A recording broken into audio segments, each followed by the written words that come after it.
वर्णमिय जडिन्दवर्णेमि चन्दमकलङ्कं गुणरयणभूषणुदयं जीवस्य परुवणं वोच्यं।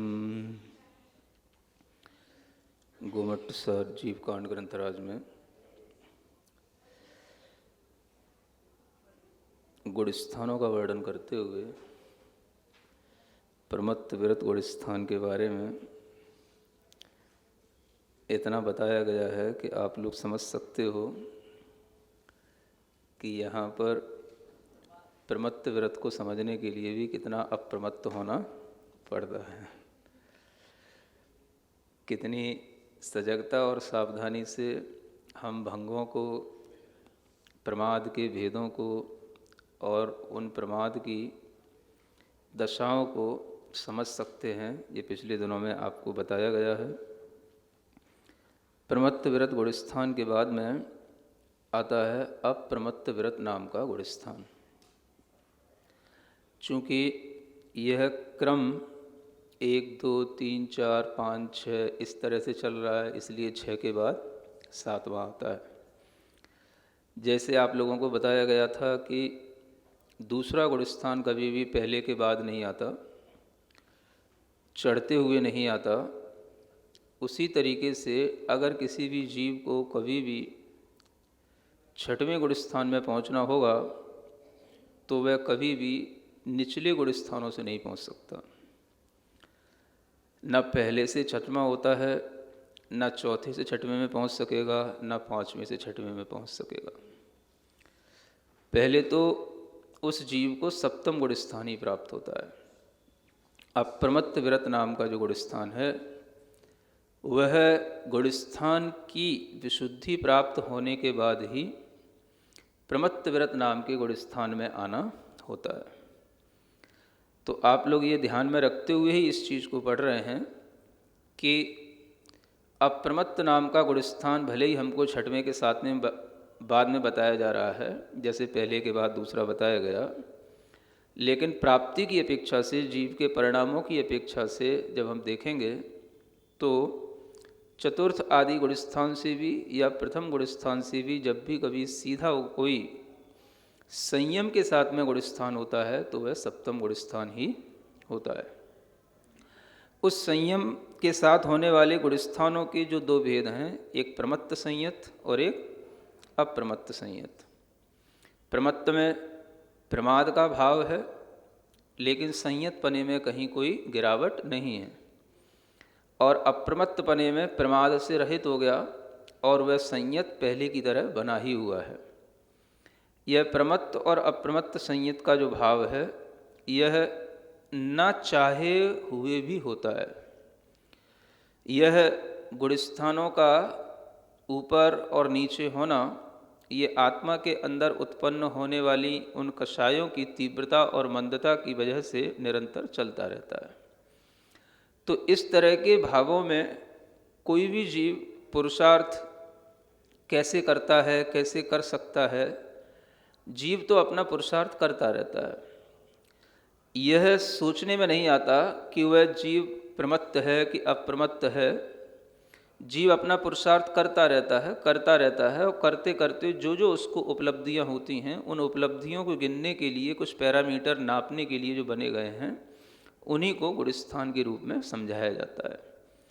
तो ये तो हम देखें कि ये जो विज्ञान है जो हमको यहाँ बताया जा रहा है, ये जीव के भावों का विज्ञान है। जीव की कितनी विशुद्धियाँ, कितने संक्लेश, किन किन गुणस्थानों में किन किन कर्मों के ऊपर क्या क्या प्रभाव डालते हैं, ये हमें इस जीव कांड के माध्यम से समझाया जा रहा है।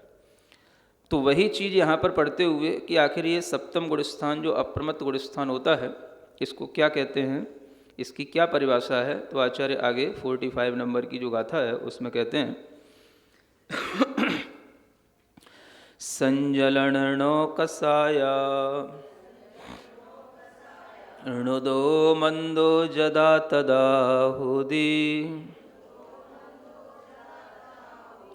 अपमत्त गुणोत्तीर्णय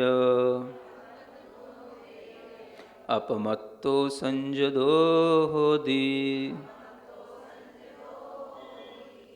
संजलन नौ कसायाण उदयो। संज्वलन और नौ कसायें इनके उदय में। कैसा उदय? मंदो, जब इनका उदय कैसा हो? मंद हो। जदा माने जब, तदा माने तब। जब इन कसायों का और नौ कसायों का उदय मंद हो तब अपमत्त गुणो होदी, तब वह गुणस्थान कौन सा हो जाता है? अप्रमत्त गुणस्थान हो जाता है। अब यहाँ पर अप्रमत्त गुणस्थान के लिए जो अंतरंग जो शर्त है करण परिणामों की, जो हमारे अंदर के भाव हैं उनकी, वो परिणाम की शर्त इतनी है कि वो परिणाम हमारे कसायों से ही प्रभावित हो रहे हैं।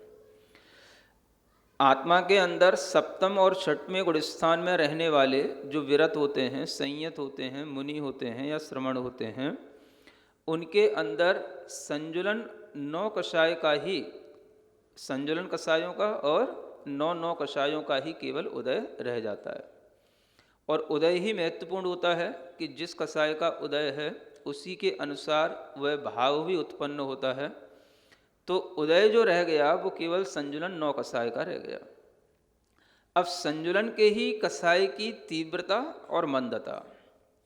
संजुलन कषाय वैसे तो अपने आप में देशघाती कर्म प्रकृति है, और उस देशघाती कर्म प्रकृति में जो भी तीव्रता और मंदता उसके स्पर्धकों के माध्यम से होती है, उसी से यह गुणस्थानों में भी परिवर्तन अपने आप आ जाता है। अब यह तीव्रता और मंदता अपने हाथ की चीज़ नहीं है।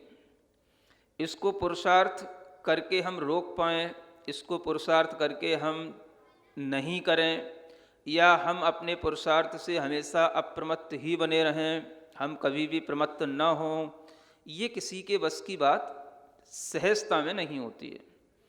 क्योंकि हमारा पुरुषार्थ जो होता है वो हमारा पुरुषार्थ कर्मों पर और इन कसायों पर भी निर्भर करता है। दोनों चीज़ें साथ साथ चलती हैं। कसायों का उद्रेक आ रहा है, परिणामों में भी विशुद्धि है, स्थिरता है। अब हम उसमें कितना अपने आप में स्थिर हो पा रहे हैं, कितना नहीं हो पा रहे हैं। तो प्रारंभ में तो कोई भी जीव होता है उसके लिए कर्मों से लड़ने का मतलब यही है कि वो अपने पुरुषार्थ के माध्यम से उन कर्मों को सहन करता रहता है। उन कर्मों का जो वेग आता है उससे आहत होते हुए उन्हें सहन करते करते अपनी शक्ति को, अपनी विशुद्धि को बढ़ाता रहता है। और यह आध्यात्मिकता के माध्यम से शक्ति बढ़ाते हुए वह एक स्थिति ऐसी आ जाती है जब वह इन कसायों की द्वारा होने वाले जो भाव हैं उनसे ऊपर उठ जाता है, उनसे आहत नहीं होता है। तो ये बहुत बड़ा पुरुषार्थ है। इसी पुरुषार्थ के कारण से मुनि महाराज के लिए भी पूरा जीवन भर भी निकल जाता है सिर्फ यही पुरुषार्थ करते करते। और एक जीवन भी नहीं, कई जीवन भी निकल जाते हैं। क्योंकि आप देखते हो, कभी भी आप किसी भी तीर्थंकर के भी चरित्र पढ़ेंगे, पूर्व भव के वर्णन पढ़ेंगे, तो पूर्व भवों में कई बार मुनि महाराज बन चुके होते हैं। पार्श्वनाथ भगवान का ही अगर आप कभी पूर्व भव का वर्णन सुनेंगे तो पिछले 10 भवों में कितनी बार वह मुनि महाराज बन चुके होते हैं, कितनी बार वह तपस्या कर रहे होते हैं। हर बार उनके पास में यही अप्रमत्त गुणस्थान होता है, प्रमत्त गुणस्थान होता है, लेकिन केवल ज्ञान नहीं हो पाया। उनके लिए वह एक अंतर मुहूर्त में जो होने वाली स्थिरता है, उसकी जो विशुद्धि है, वो उन्हें उन जन्मों में प्राप्त नहीं हुई जो उन्हें उस तीर्थंकर होने वाले भव में प्राप्त हुई। तो इससे आप ये समझें कि ये वो पुरुषार्थ है जिस पुरुषार्थ पर पहुंचने के बाद में अपने हाथ में कितना सा रह जाता है ये वो साधक ही जानता है कि कुछ भी नहीं रह जाता है। फिर भी कुछ नहीं होते हुए भी, कुछ नहीं दिखते हुए भी केवल अपने परिणामों में ही अपनी विशुद्धि को बनाए रखना और इन कसायों के आवेग से अपने आप को रोके रखना और निरंतर जो है कसायों के उद्रेक से होने वाले भावों से अपने आप को हटाते रहना, जितना हो सके अप्रमत्त होने की कोशिश करना। यह कोशिश जन्मों जन्मों की जब होने के बाद में आगे जाकर के जो हमारे लिए परिणाम आता है वो उपलब्ध होता है। यानी छठवां सातवां गुणस्थान प्रमत्त अप्रमत्त गुणस्थान ये कई जन्मों तक भी मिल सकता है और पूरी जिंदगी भी बहुत समय तक ये चल सकता है। बड़ी उम्र वाले जो मुनि महाराज होते हैं, जैसे विदेह आदि क्षेत्रों में एक पूर्व कोटि की आयु होती है, 1 करोड़ पूर्व की आयु, अगर वो एक अंतर मुहूर्त के बाद केवल ज्ञान को प्राप्त कर लें तो एक अंतर मुहूर्त के बाद भी कर सकते हैं, और नहीं करें तो अपने जीवन में 8 वर्ष अंतर मुहूर्त के बाद में जब वो दीक्षा ले लेते हैं तो 8 वर्ष अंतर मुहूर्त के बाद भी एक पूर्व कोटि काल तक इसी छठवें सातवें गुणस्थान में झूलते रहते हैं। अनेक रिद्धियां हो जाती हैं, अनेक तरह के संयम के प्रभाव दिखाई देते हैं, लेकिन जो अगले गुणस्थानों में पहुंचने वाला भाव आना चाहिए वो नहीं आ पाता। तो वह चीज़ हमें बताती है कि हम किसी भी चीज़ की चर्चा तो बहुत जल्दी कर सकते हैं, लेकिन इसको समझना हमारे लिए तब संभव होगा जब हम सर्वज्ञ भगवान के ज्ञान में जिस तरह से हमें ये कसायों की मंदता और तीव्रता के उदय से होने वाले परिणामों की जानकारी दी जा रही है, वह परिणामों की जानकारी और किसी ढंग से हमारे समझ में नहीं आ सकती जैसे हमें यहाँ पर समझाया जा रहा है। सबसे बड़ी चीज़ है संजुलन, कषाय और नौ कषाएं, यही केवल उदय में रह गई हैं। अनंतानुबंधी, अप्रत्याख्यान, प्रत्याख्यान, इन सब के अभाव होने पर ही संयम गुण की प्राप्ति होती है। अब संजुलन की ही कसायों में जब मंदता आ गई, जदा माने जब और तदा माने तब, ये जदा और तदा शब्द ही बताते हैं कि ये चीज़ हमेशा रहने वाली नहीं है। जब आ गई मंदता तो अप्रमत्त हो गया, जब फिर मंदता से तीव्रता हो गई तो फिर प्रमत्त हो गया, फिर आ गई मंदता फिर अप्रमत्त गुणस्थान हो गया, फिर तीव्रता हो गई फिर अप्रमत्त गुणस्थान हो गया।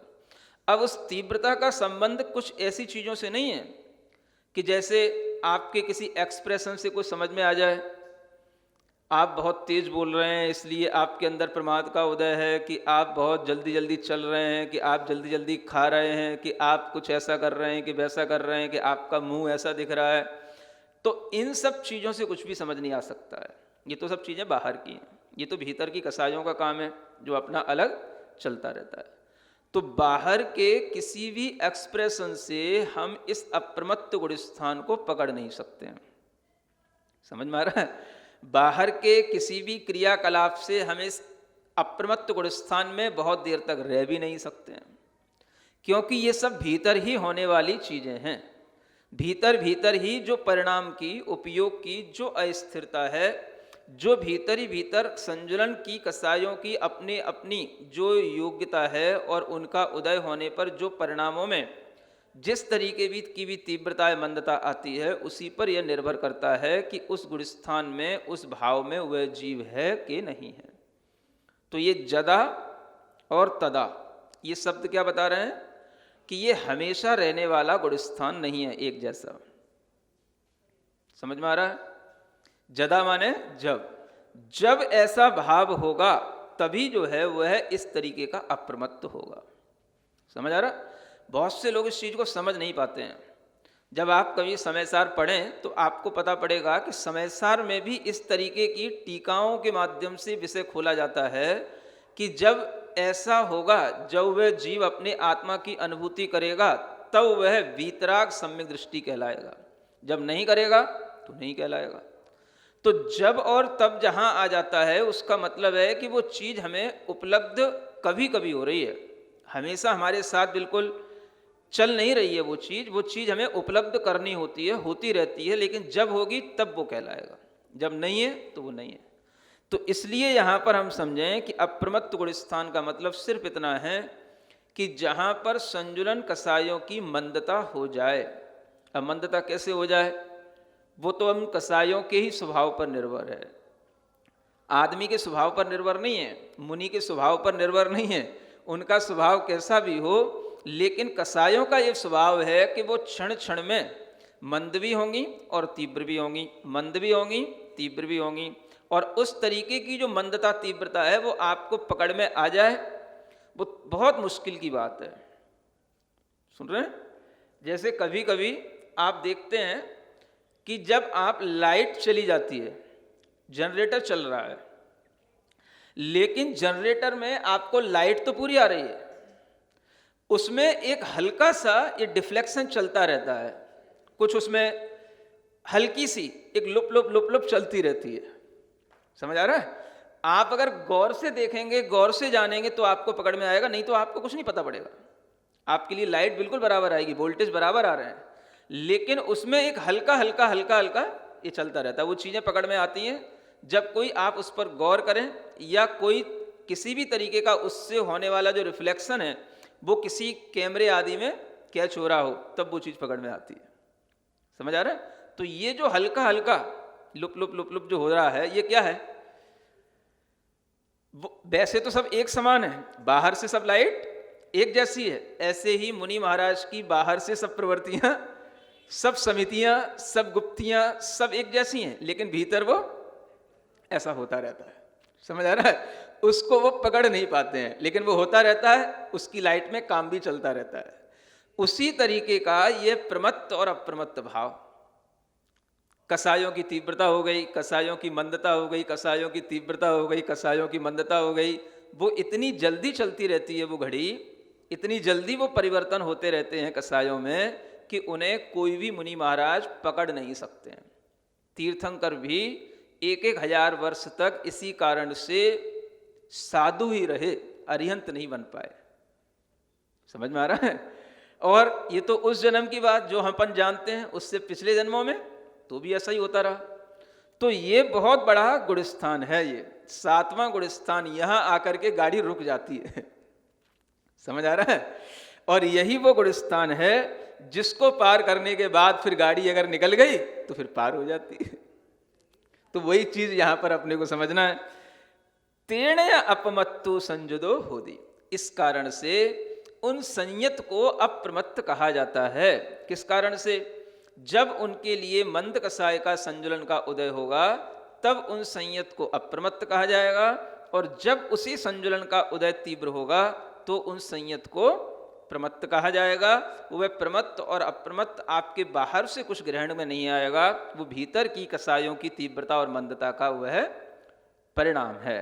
ऐसा जान करके हमें इस अप्रमत्त संयत के भी बहुत सारे विशेषताएं हैं इस गुणस्थान की, उनको भी बताने के लिए आगे की एक और गाथा आचार्य कहते हैं। नट्ठा शेष पमादो वय गुणशीलोलि मंडियोणाणी इगवीस मोह खवणव समण निमित्तानि तिकरणानि तहीं।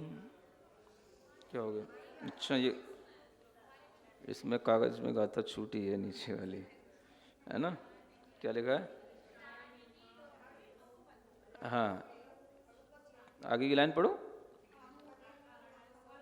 वैगुणशीलोलि मंडियोणानि, इसके आगे हाँ, अणुवसमम अखवो अणुवसमो अखवो झाणनिलीणो अपमत्तो, है ना? ये अणुवसमो अखवो झाणनिलीणो अपमत्तो कह रहे हैं।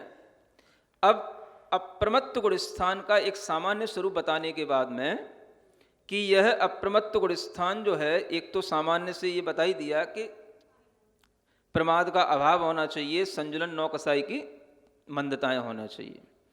अब यहाँ पर इस गुणस्थान के दो भेद हो जाते हैं। एक कहलाता है स्वस्थान अप्रमत्त।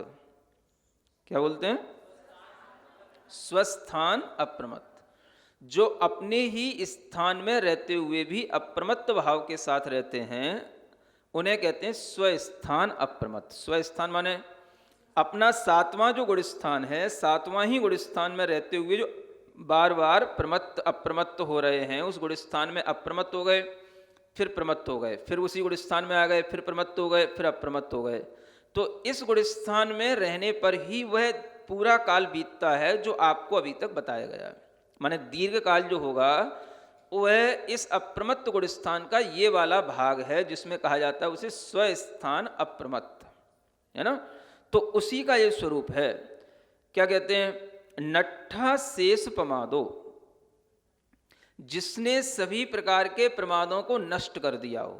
प्रमाद तो नष्ट हो चुका, संजलन नौ कसाई की मंदता के कारण से प्रमाद का अभाव हो गया, और भी वह अपने पुरुषार्थ से सब तरीके से बाहरी प्रमादों से रहित है। अंतरंग प्रमाद जो उसके लिए अपनी शुद्धात्मा की अनुभूति से विचलित कर रहा है, बस वो एक अंतरंग प्रमाद उसके अंदर चलता है। तो जितना भी प्रकार का बाहर का प्रमाद बताया गया है, ये सब उसके लिए नष्ट हो चुका है। किसी भी प्रमाद में कोई प्रवृत्ति नहीं है। वयगुण शीलोली मंडियो, वो सभी प्रकार के व्रत हैं, गुण हैं, शील हैं, इन सबसे मंडित है, सुशोभित है। णाणी है, णाणी माने वह अपने ज्ञान में निरंतर लीन है। ज्ञान का मतलब यहाँ पर आत्मज्ञान से है, भेद ज्ञान से है, जिसके माध्यम से वह अपने ही ध्यान में बना रहता है। क्योंकि यहाँ पर ज्ञानी किस लिए कहा गया है, नीचे एक शब्द आ रहा है, झाण निलीणो अपमत्तो, जो ध्यान में लीन है वही यहाँ पर ज्ञानी माना गया है। समझ रहे हैं? जिसे हम समयसार आदि ग्रंथों में भी अनेक तरह से जो ज्ञानी ज्ञानी आता है, वो ज्ञानी सब लोग अपने अपने ज्ञान में लगा लेते हैं, बस हम ज्ञानी हो गए हैं, है ना। हमें भेद विज्ञान हो गया है। कैसे ज्ञान हो गया है? शरीर अलग है, आत्मा अलग है, ये हमें ज्ञान हो गया, माने हम ज्ञानी हो गए। उन्हीं ज्ञानी को समय सार में ज्ञानी कहा जा रहा है। ऐसे लोग भ्रम के कारण से उस समय सार की भी अपनी जो उसकी अर्थ है, उसकी जो भाव भासना है, वो समझ नहीं पाते हैं। समझ आ रहा? इसलिए जो समय सार को पढ़ने वाले लोग हैं, उन्हें पहले ये गोमट्ट सार, जीव कांड, कर्म कांड अच्छे ढंग से पढ़ना चाहिए, तब उन्हें समझ में आएगा कि ज्ञानी का मतलब क्या होता है। ज्ञानी का मतलब चतुर्थ गुण स्थान वाला भी ज्ञानी होता है। ज्ञानी का मतलब चतुर्थ गुण स्थान से पहले भी जो करण परिणामों में ढला हुआ मिथ्या दृष्टि जीव है, उसको तक भी ज्ञानी कहा गया है। समझ आ रहा है? जब आप लब्धि सार वगैरह ग्रंथ पढ़ेंगे, जो और जब आपके लिए पंच लब्धियों का वर्णन सुनाया जाएगा, तो उसमें भी ज्ञानी आ जाता है। वो भी ज्ञानी है जो मिथ्या दृष्टि है, लेकिन वो करण परिणामों के माध्यम से सम्यक दर्शन प्राप्त करने वाला है, तो भी उसको ज्ञानी कहा जा रहा है। सम्यक दृष्टि को भी ज्ञानी कहा जाता है। लेकिन यहां पर जो ज्ञानी कहा जा रहा है, वो किसको कहा जा रहा है? जो ध्यान में लीन है। यानी ज्ञानी सब एक जैसे नहीं होते हैं। ज्ञानियों की अलग अलग विवक्षा में अलग अलग परिभाषा बनती है, और वह विवक्षा अगर हम नहीं समझते हैं तो वो हमारे लिए भ्रमपूर्ण कार्य हो जाता है। यहां पर ज्ञानी किसको कह रहे हैं? जो अपने ज्ञान स्वभाव में ध्यान के माध्यम से लीन हो रहा है। झाण निलीनो, जो ध्यान में लीन हो रहा है, अपमत्तो, अप्रमत्त है, लेकिन अणुव समो, उसमें अभी कोई भी कर्म प्रकृतियों का उपशमन नहीं कर रहा है। वो अखबो, किसी भी प्रकार की कर्मों का क्षय नहीं कर रहा है। यानी जो कर्मों के उपशमन की और क्षपण की प्रक्रिया आगे के गुण स्थानों से शुरू होगी, या उस गुण स्थान में भी जो उसे उस रूप पुरुषार्थ करने की प्रक्रिया शुरू होगी, वो अभी इसकी नहीं है। अभी क्या चल रहा है? बस ध्यान में लीन है, ज्ञानी है, सभी प्रकार के प्रमादों से रहित है, व्रत गुण सभी प्रकार के शीलों से मंडित है, अप्रमत्त है, लेकिन फिर भी किसी भी प्रकार के जो कर्मों के उपशमन और क्षय होने चाहिए, उनकी प्रक्रिया अभी शुरू नहीं हो रही है। कौन से कर्मों के उपशमन और क्षय? जो कर चुका उसकी बात नहीं, जो अभी करना है उसकी बात है। क्योंकि ये अब वहां पहुंच गया है, वहां खड़ा है, जहां से आगे बढ़ने पर फिर कर्मों का उपशमन और कर्मों का क्षय होना शुरू हो जाता है। अब कौन से कर्म बचे? उसके लिए मोहिनी कर्मों का ही सबसे पहले उपशमन और क्षय होता है।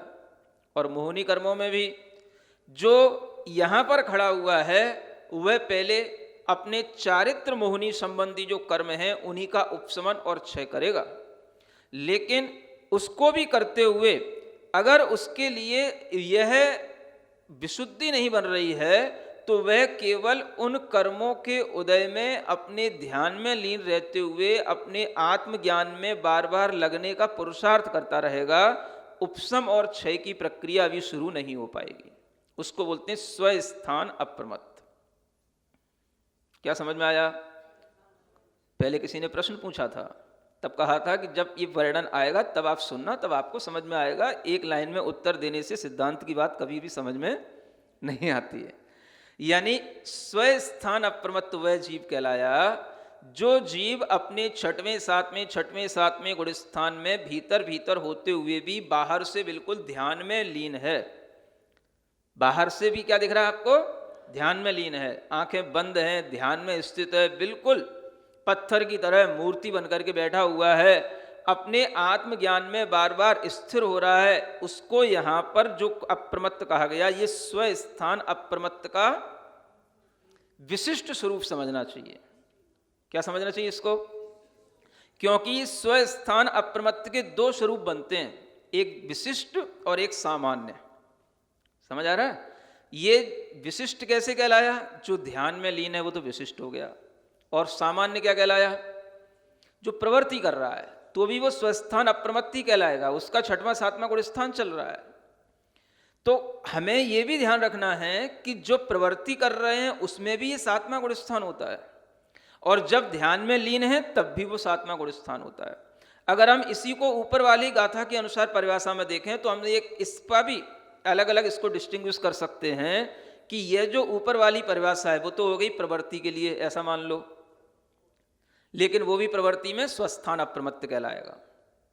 और ये जो परिभाषा ये हो गई स्वस्थान अप्रमत्त का विशिष्ट स्वरूप, ध्यानमय ज्ञानमय भेद विज्ञान के साथ अपने स्वभाव में स्थिर रहते हुए, जैसे तीर्थंकरों का मुनि बनने के बाद में 1,000 वर्ष के लिए भी जो उनकी प्रवृत्ति बनी रहती है, बिल्कुल ध्यानमय ज्ञानमय प्रवृत्ति बनी रहती है।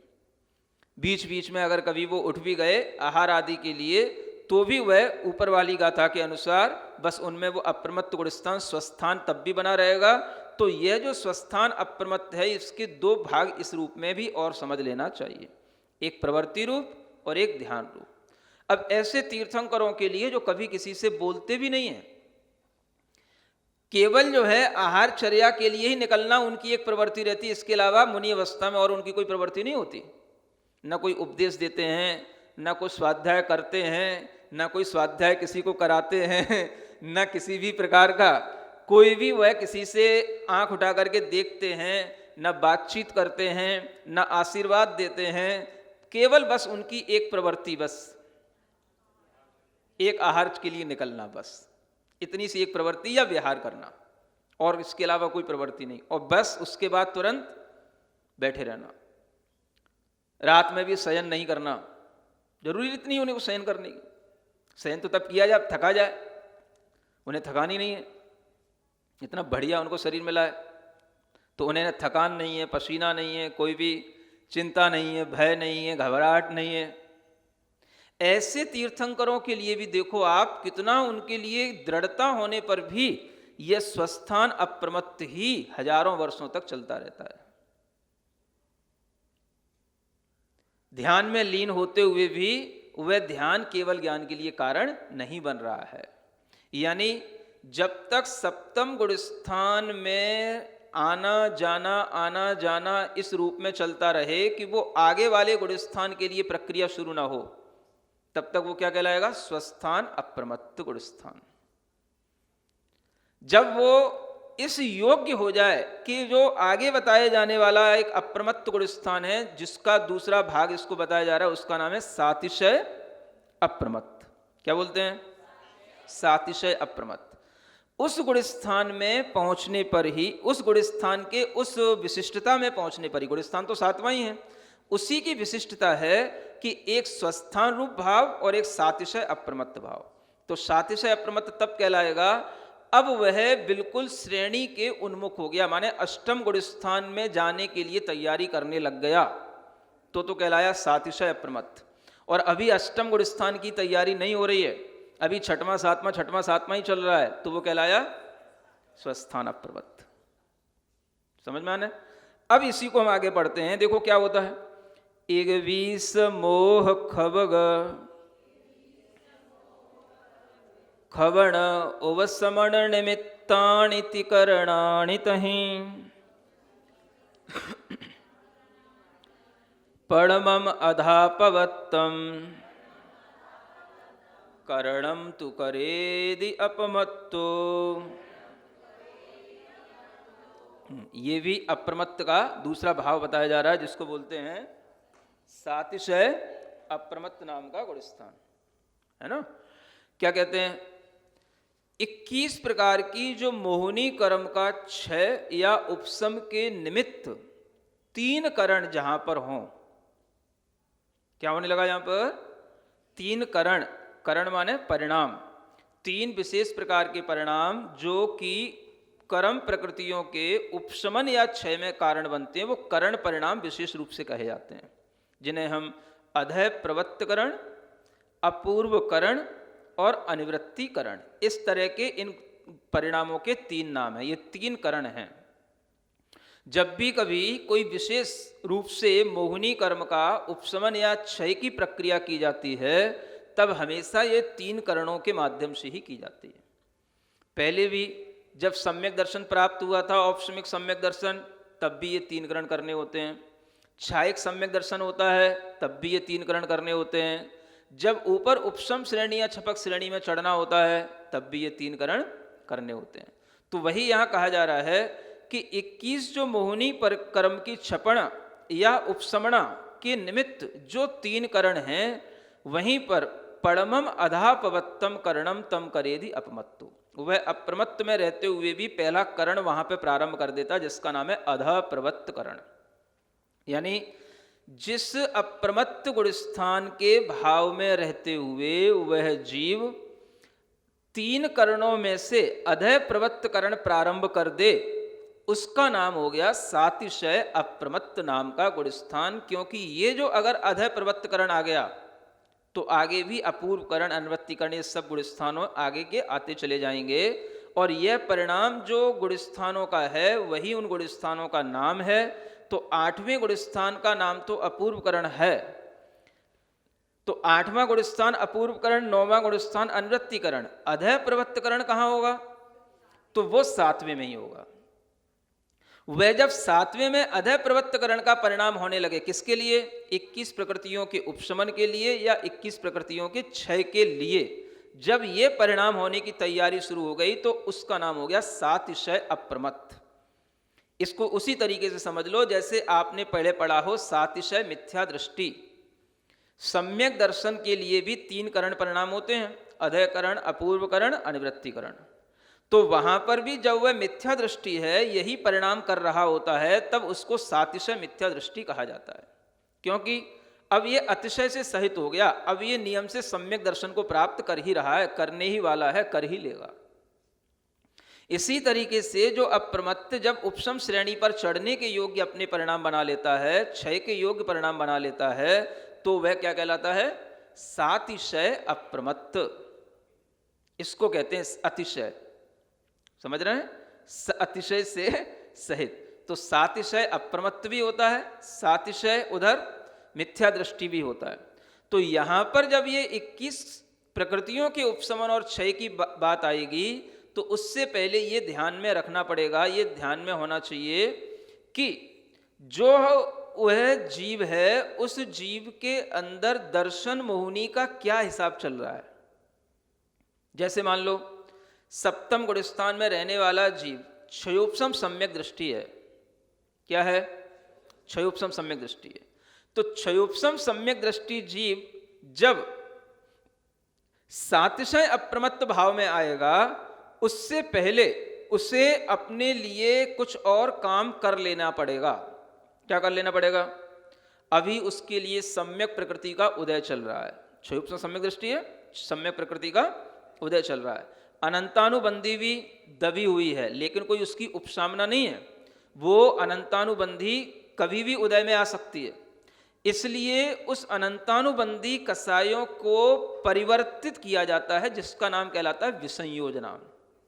यानी पहले वह 3 करण पहले करेगा, ये करण तो अभी बाद में, इसकी पहले की भूमिका बता रहा हूं आपको। वह पहले अनिवृत्ति करण, अपूर्व करण, अधय करण, ये 3 करण पहले क्यों करेगा, अनंतानुबंधी कसाइयों की विसंयोजना करने के लिए। यानी अनंतानुबंधी कसाय के द्रव्य को अन्य कसाय के द्रव्य में परिणमा देता है। उसमें बिल्कुल परिवर्तित करके उस कसाय के द्रव्य को उसमें डाल देता है। इसका नाम कहलाता है विसंयोजना। जब आपको तत्वार सूत्र पढ़ाया था तो उस समय पर भी ये शब्द आया था, सम्यक दृष्टि, श्रावक, वीरतानंत वियोजक। ये जो शब्द है अनंत वियोजक माने अनंतानुबंधी का वियोजक माने विसंयोजना करने वाला। कौन होता है? तो ये पिछले गुणस्थानों वाला कोई भी हो सकता है। सम्यक दृष्टि में चौथे गुणस्थान से लेकर 7वें गुणस्थान तक। अब जिसके पास में छायिक सम्यक दर्शन नहीं है, ऐसा अप्रमत्त गुणस्थान वाला जीव पहले ये करेगा, पहले उसको अनंतानुबंधी की विसंयोजना करनी होगी। अनंतानुबंधी के लिए 3 करण करने होंगे। जब वो ऐसा कर लेगा तब उसके लिए अनंतानुबंधी का तो अब उसके लिए एक तरीके से सत्ता में अभाव हो गया। 4 प्रकृतियां ये जो हैं पहले ये अभाव में आनी चाहिए, क्योंकि यहां पर तो 21 के मोह और मोह के क्षय की और उपशमन की बात की जा रही है। उन 7 का क्या हुआ? तो 7 भी पहले दबानी पड़ेंगी। तो अनंतानुबंधी का पहले 4 का ऐसे अभाव किया, विसंयोजना हो गई। बची क्या? 3 मिथ्यात्व भी है, सम्यक मिथ्यात्व भी है, सम्यक प्रकृति भी है। अब अगर उसके लिए सम्यक प्रकृति को भी अब दबाना है तो उसके दबाने के लिए भी उसको फिर उस समय पर उसे उपशमन की प्रक्रिया अपनानी पड़ती है। उसके लिए भी फिर से वह करण करेगा, यानी अनंतानुबंधी की विसंयोजना के लिए करण करने के बाद में अंतर मुहूर्त तक विश्राम करके फिर से वह सम्यक प्रकृति का उपशमन करने के लिए फिर से वह करण करेगा। तब उसके उस उपशमन हो जाने पर, माने अनंतानुबंधी तो गई विसंयोजना के रूप में, अब उपशमित क्या हो गई? सम्यक प्रकृति भी उपशमित हो गई। अभी उदय में थी, उसको क्या कर देना? दबा देना। और मिथ्यात्व और सम्यक मिथ्यात्व को भी बिल्कुल दबा देना परिणामों के माध्यम से, तो वो कहलाएगी उपशामना।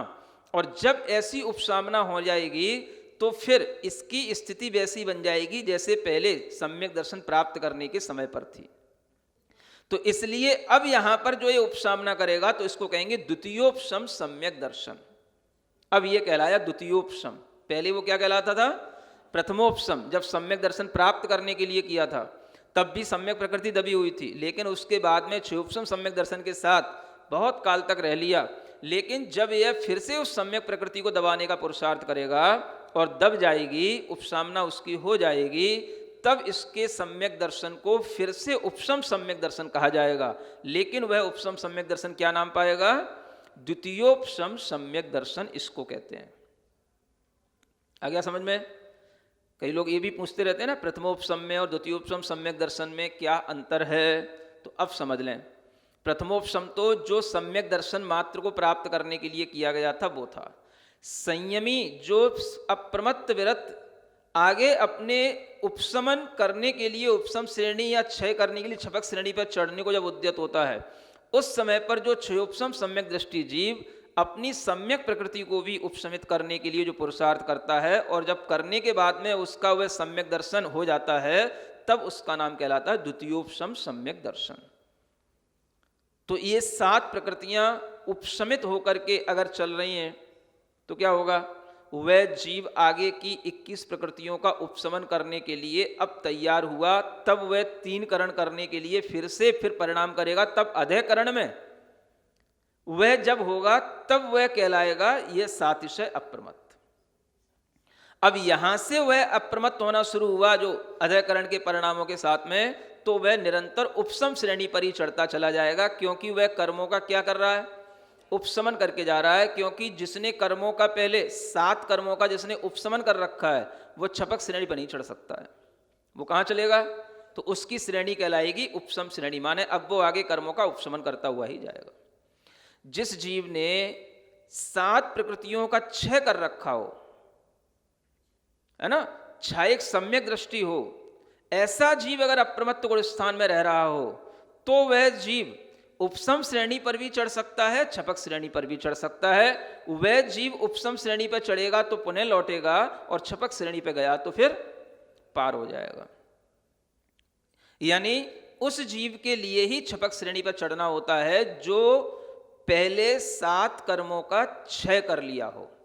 अनंतानुबंधी का अभाव होने के साथ साथ मिथ्या, सम्यक प्रकृति, इन सबका भी सत्ता से अभाव हो जाना, इनका बिल्कुल जो है क्षय हो जाना, बिल्कुल उसके अंदर दर्शन मोहिनी का जब अभाव हो जाएगा, तब जाकर के वह जो फिर इन कर्म प्रकृतियों के क्षय करने की योग्यता को प्राप्त कर पाएगा।